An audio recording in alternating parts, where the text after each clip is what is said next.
នាងស្រីទៅណាឲ្យបងទៅផងធ្វើចាក់អង្គក្រងបងកាន់ធុងឲ្យនាងដើរពីមុនបងដើរតាមក្រោយបងកាន់ធុងឲ្យចាក់អង្គក្រងជុំគ្នានាងចាក់ខាងលើបងចាក់ខាងក្រោមនាងចាក់ខាងលើបងចាក់ខាងក្រោមអង្គក្រងឈ្មោលវាតអងខំស្រីពួកយើងក៏ធ្លាក់ដីស្ដាយណាស្រីងាអង្គក្រងវាខំនាងឈឺផ្សាផ្សាបងយកដៃស្រវាបេងអង្គក្រងឲ្យស្រីនាងចាក់ខាងលើបងចាក់ខាងក្រោមនាងចាក់ខាងលើបងចាក់ខាងក្រោមអង្គក្រងដើមស្វាយអង្គកាញ់ដើមវាពួកយើងនាំគ្នាទៅចាក់ណាអូនទៅចាក់ក្រោមដើមអង្គក្រងខំពេញខ្លួន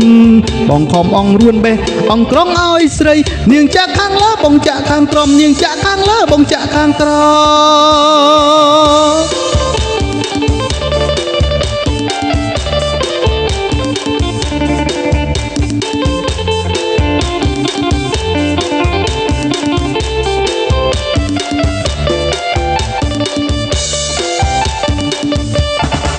នាងស្រីទៅណាឲ្យបងទៅផងទៅចាក់អង្គក្រងបងកាន់ធុងឲ្យនាងដើរពីមុនបងដើរតាមក្រោយ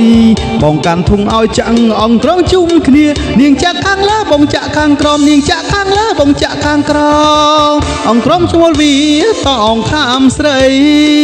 ពួកយើងក៏ធ្លាក់ដីស្ដាយណាស្រីងាអង្គក្រងវាខំនាងឈឺផ្សាផ្សាបងយកដៃស្រវាបេះអង្គក្រងឲ្យស្រីនាងចាក់ខាងលើបងចាក់ខាងក្រោមនាងចាក់ខាងលើបងចាក់ខាងក្រោមអង្គក្រងដើមស្វាយអង្គកាញ់ដើមលវីពួកយើងនាំគ្នាទៅចឹងណាអូនទៅចាក់ក្រោមដើមអង្គក្រងខំពេញខ្លួនបងខំអងរួនបេះអង្គក្រងឲ្យស្រីនាងចាក់ខាងលើបងចាក់ខាងក្រោមនាងចាក់ខាងលើបងចាក់ខាងក្រោម